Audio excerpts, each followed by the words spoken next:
Happy New Year! The fuck? Happy... Oh, shit.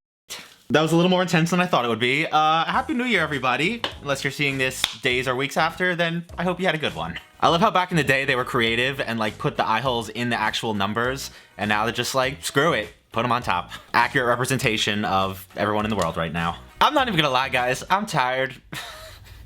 I've been feeling like Claire on day 3 of Gourmet Makes. I almost had a breakdown in the grocery store because I couldn't find the Hawaiian rolls for this video. But we are gonna power through this one and limp our way to the finish line together. I scoured through TikTok and collected some of the best and easiest New Year's Eve recipes, and I landed on a non-alcoholic, very fun looking sherbet drink, a very alcoholic, sparkly pink strawberry jungle juice, some quick and easy biscuit pretzel bites, and then to finish it off, some Philly cheesesteak sliders. Here's to 2022 being a little less than the last few years have been, and let's get right into this one. First up today are these very cute and festive non-alcoholic mocktails. And to make them, you're gonna want to grab some Sprite and rainbow sherbet, ginger ale, white chocolate chips, and some gold sprinkles. As simple and honestly uninteresting some of these recipes can be from TikTok, they very much give 2016 BuzzFeed, kind of our heyday. And the same goes for this one. It's just a straightforward, foolproof mocktail where the ceiling might be quite low, but I'm sure it'll turn out fine. You want to dip your glasses in the chocolate and sprinkles, have a little bit of a minor breakdown when you open the sherbet and realize the colors aren't separated. At least that's how they were in the video, and I thought I bought the same thing, but it's just fine. Normally I don't think twice about little differences like this, but clearly I'm hanging on by a thread here, guys. And then finish it off with about 2 ounces of both the ginger ale and the Sprite. Super easy. You should end up with lots of fun bubbles, and let's give this one a shot. I don't know if this was intentional, but now that some of the sherbet is melted and the combination of the colors of sodas, it kind of does look like some champagne varieties, as well as slightly thick and unappetizing, but hey.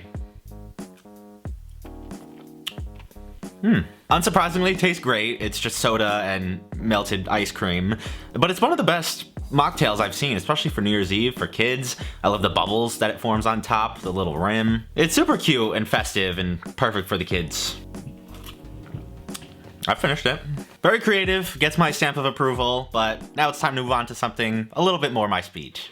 Second today, we've got this very innocent and unassuming looking sparkly pink jungle juice. And for that, you will need some plain, unflavored rum and vodka, as well as some lemonade, orange juice, guava juice, pink edible glitter, and a whole bunch of strawberries. Couple of things with this one. Number one, I love how unassuming this looks. You might not even know that there was alcohol in this just based on the looks of the final product. It just kind of looks like a cute and fun punch bowl at a school dance. To be fair, that would have been pretty fun considering the amount of alcohol in this. I have absolutely no clue what kind of ratios she used. So based on my college education, we're gonna go 1 part of all 5 of these liquids, meaning 40% of this will be alcohol, and then we'll taste and adjust from there. Normally I try not to include recipes this intense in this testing series, but honestly, I don't really care anymore. And lastly, what is edible glitter made out of? Can somebody tell me? I feel like my survival instincts are telling me not to eat this. The packaging calls it edible dust. That does not make it any more appetizing. But I suppose at this point, I don't really have a choice, so let's give it a shot. This looks so not scary. It just looks like a normal juice or cocktail you'd have on the beach.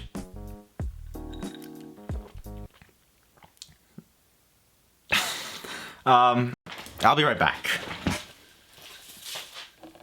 Okay, so I want to add another half part of orange juice because all you really taste is guava out of the 3 non-alcoholic drinks. I think that one is a little bit more concentrated than the other 2.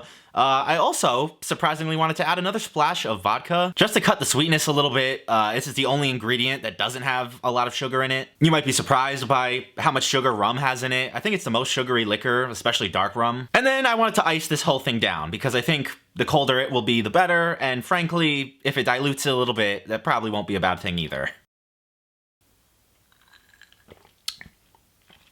Still pretty strong. It's still pretty strong, but it's definitely more balanced and more drinkable. It tastes less like something you'd find in a college basement.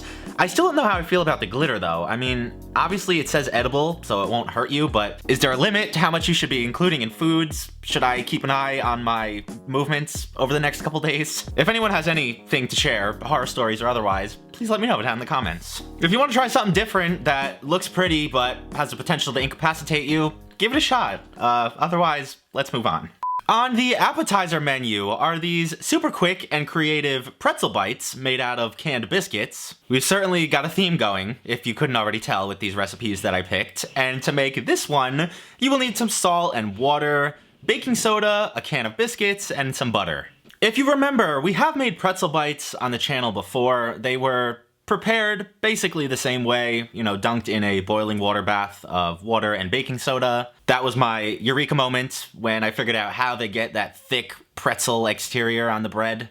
But it doesn't get any easier than this, if these turn out okay. I chopped up the biscuits with a pair of scissors. Feel free to use a knife for this. I dunked them in the water for about 30 seconds. I don't know if you need quite that much baking soda. I feel like maybe 2 or 3 tablespoons would have been sufficient. And then they get baked at 425 degrees for about 15 minutes. Did they look like little pieces of pretzel? No, they look more like little pieces of dissected monkey bread. But they smelled pretty awesome, and I wanted to pair them with a cheese sauce. If you are a normal person, as stressed as I am right now, feel free to use a jar like this. This is perfectly acceptable. But if you're a masochist and feel guilty, if you don't complicate everything, make yourself a homemade cheese sauce. This is a very simple cheddar nacho cheese pretzel dipping sauce that I made up, and I finally figured out how to avoid that grittiness. You don't use equal parts flour and fat. I used about 4 tablespoons of butter, or about a half stick, and then only 2 to 3 tablespoons of flour at most. Don't overcook it. You're not looking for dark golden brown on this. Slowly add in some cold whole milk, and then sprinkle in whatever kind of cheese you like. For this one, I'd highly recommend about 2 parts of shredded cheddar and 1 part of American cheese. I usually get a decent quality American from the deli counter, and it's that processed cheese product that compensates for the lack of thickening with the roux and helps smooth everything out so you won't get 1 little ounce of grittiness in this. I'm pretty damn hungry now that these are ready to go, so let's give them a taste.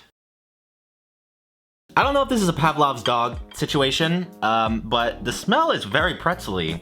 I don't believe salt and baking soda have much of a smell. Butter does. But just butter alone doesn't signify a pretzel, so I don't know. I love how soft they feel while still having like a nice crisp pretzel-like exterior. For as simple as that recipe was, I still have pretty high hopes for these. These are delicious. They are buttery, they're soft, they've got that Maillard crisp on the outside. The cheese sauce is delicious. Do they taste straight up like a pretzel? No. I think I would know it was a biscuit that was prepared like a pretzel. It has a very faint pretzel flavor. Still extremely delicious. Like, I could eat all of these and be happy. If I were to make them again, the only thing I would change was brushing them with butter after they came out of the oven. That would leave them with a nice glossy shine, a buttery finish, or both, before and after the oven. Why not? Otherwise, I would highly recommend, and we're kind of having a great day so far, which is very welcomed. For the entree, we've got some easy Philly cheese.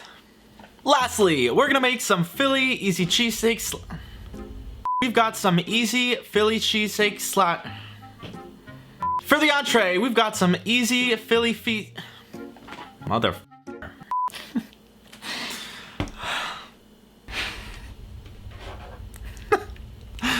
Oh, I need a break. Lastly, we're gonna make some easy Philly cheesesteak sliders composed... I think I'm losing it. It's already lost. For the entree, we've got some easy Philly cheesesteak sliders from My Daily Recipes. And to make them, you will need some Hawaiian rolls and mayo, salt and garlic powder, onion powder and shredded mozzarella, cayenne pepper, paprika, and cumin, whatever cheap cut of beef you like, and some fresh parsley, a yellow onion and a green pepper, black pepper, fresh garlic, butter, and provolone slices. Once again, this one screams OG internet BuzzFeed recipe. I actually think BuzzFeed made a bunch of slider videos that I never got around to. But better late than never, because honestly, the average TikTok recipe is about on par with the quality of 2016 YouTube videos. I got my onion and pepper diced up and sweated down in my pan. I whipped together my spice mix with the salt and pepper, garlic and onion powders, the cayenne paprika and cumin. If I added a little dried oregano or some other chili powder, this is essentially a taco seasoning. And then I just sharpened up my knife and tried to get some relatively thin slices of my beef. In the video, they recommend using a beef clod steak, which is essentially a beef shoulder, very cheap cut, which is good for this application. I wouldn't recommend chopping off huge, thick chunks of it like they did. If you want to go that thick, I'd recommend either a ribeye or a short rib, because otherwise you're just going to be pulling out big chunks of beef when you bite into the sandwich. And then in my extremely hot pan, I got some color on the beef and had this cooked through in about 30 to 40 seconds. That is the best chance you got to avoid that ugly gray meat, while also cooking it through enough and retaining that tenderness. Usually in cooking, the larger you try to make a specific item, the worse it's gonna come out because the seasoning ratios are off. It's harder to cook things properly when you're cooking a very large portion. But a size like this is pretty perfect, because I think it's perfectly shareable for a number of people, but it's still easy to make sure it's thoroughly seasoned all the way through and it's gonna be tasty throughout. Only somewhat of a shot at Alvin's Make It Big series, because y'all know some of that stuff probably doesn't taste that good in the middle. I loaded up all my ingredients. I toasted this in the oven for a few minutes too long because I forgot to set a timer. The bread got a little extra toasty, but no harm, no foul. And finally, the final recipe of the year is ready to be tasted. It feels extremely weird and incorrect to be saying that, but it's true. So let's give this one a shot. I can't be alone in saying that among my top smells in the kitchen, along with brown butter, smash burgers, is combinations like this, with like beefy, cheesy, onion pepper garlicness. It's gotta be one of the most mouth-watering, just appealing combinations all around. This is a perfect food. I don't really care if it's not authentic or not with the peppers and onions, like I saw in some of the comments. This is delicious. Tell me you don't want to take a bite of that right now. It's so good. That seasoning mix is great. Are the Hawaiian rolls a little bit on the brown side? Yes. But you know what? That brings out their sweetness even more.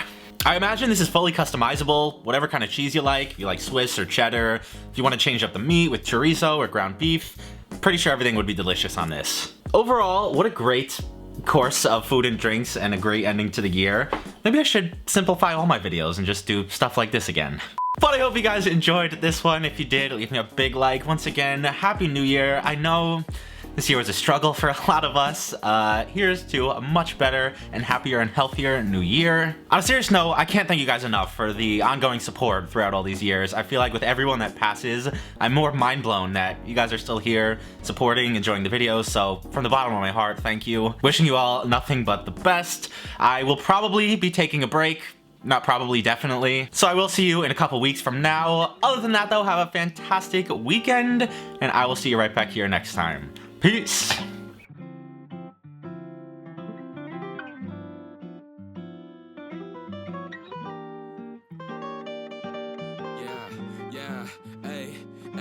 With the M without the AD. Flipping burgers and my money super lazy. Try and make a meal tonight, they ain't paying me. Try and supersize my life with my A-team. Yeah, our style wasn't wavy, but we had a vision.